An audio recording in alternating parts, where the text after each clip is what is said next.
May natanggap akong mga mensahe o komento sa TikTok na nagsasabing inspirasyon daw ako at binibigyan ko daw sila ng pag-asa.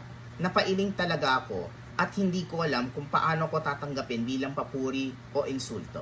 Gusto ko lang ipaalam sa inyo na hindi ka puri-puri dahil lang gumagawa ko ng mga pang-araw-araw na gawain mula umaga hanggang gabi.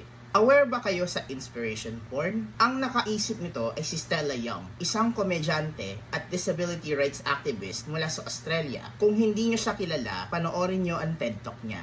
Ang inspiration porn ay nagpapababa sa isang tao kasama rin ang komplikadong buhay na naging simpleng bagay para sa kanilang kaligayahan at ikagiginhawa ng kanilang pakiramdam. Ang tingin nila sa amin ay matapang kami dahil nalampasan namin ang sistemang ginawa lang para sa mga neurotypicals. Pinapalaganap ito dahil mas madaling tangkilikin ang kwentong nakapokus sa isang panig lang.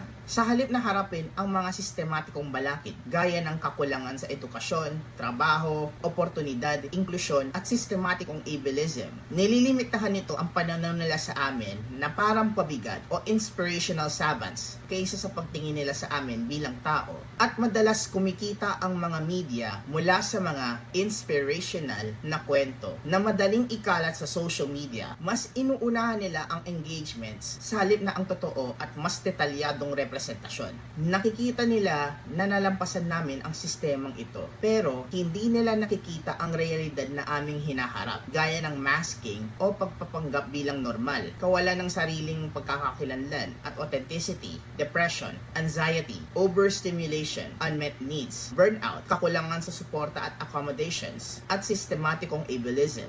Sa halip na tangkilikin ito, bigyang prioridad ang aming boses, karanasan, kwento, at perspektibo mula mismo sa mga autistics. Mabigyang pansin ang sistematikong pagbabago gaya ng edukasyon, trabaho, kalusugan, at social support. Pagbuwag ng mga sistematikong balakid at ableism para mamuhay kami sa sarili naming kagustuhan at magkaroon ng aksesibilidad. At itaguyod ang aming boses tungkol sa tunay na hamon at realidad ng pagiging autistic, kasama ang pangangailangan para sa maayos na komunikasyon, sensory accommodations, at wakasan ang mga mapanganib at hindi neuroaffirming na therapy. Ang panawagan namin, hindi kami namumuhay para maging inspirasyon sa inyo at para mabigyan kayo ng pag-asa. Nabubuhay kami para sa aksesibilidad, katarungan, at suporta. Malalampasan namin ang mga balakid kung natutugunan nila ang mga pangangailangan namin. Iiwanan ko muna ang mga salita ni Stella Young. No amount of smiling at a flight of stairs has ever turned it